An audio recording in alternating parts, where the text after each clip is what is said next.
ఒక 5 పేజీల లేఖ గౌరవనీయులు తెలంగాణ రాష్ట్ర ముఖ్యమంత్రి రేవంత్ రెడ్డి గారికి రాయటమైంది.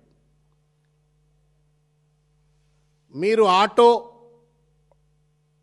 డెబిట్ సిస్టమ్ ఏదైతే మీరు ప్రవేశపెట్టాలని ప్రయత్నం చేస్తూ ఉన్నారో అది పూర్తిగా కూడా రాజ్యాంగ విరుద్ధం, మోటార్ వెహికల్ యాక్ట్స్కు విరుద్ధం, రైట్ టు ప్రైవసీ యాక్ట్కు విరుద్ధం.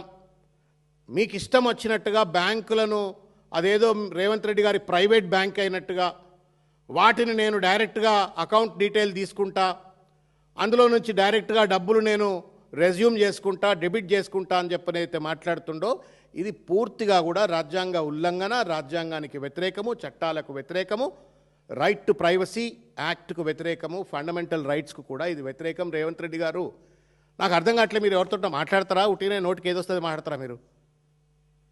When you're talking do you think, or at least do you talk to somebody?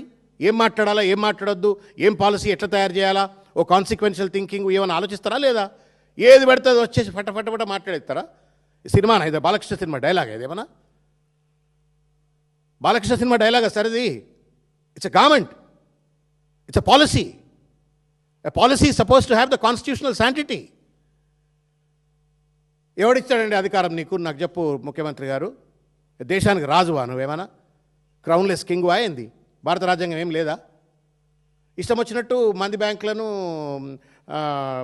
మొత్తం లోబర్ చేసుకొని డబ్బులు వసూలు చేస్తావు. వీలవుతుందా? ప్రజెంట్ లాస్ అలౌ చేస్తాయా? నువ్వు రాస్తేవి అలా పేపర్లలో ఫ్రంట్ పేజీలలో వార్తలు వచ్చాయి, ఇంగ్లీష్ పేపర్లో, తెలుగు పేపర్లో అన్ని వార్తలు వచ్చాయి, టీవీలలో చర్చలు అయిపోయాయి. ఖతం, నీ పని అయిపోయింది, నీకు సెన్సేషనలిజం అయిపోయింది. పేపర్లో వార్తలు వచ్చినాయి, ప్రజల్ని మభ్యపెట్టాలా, అదిరించాలా, బెదిరించాలా. ఇది ఎక్కడ రాజకీయము? This is licensed extortion Revanth Reddy గారు.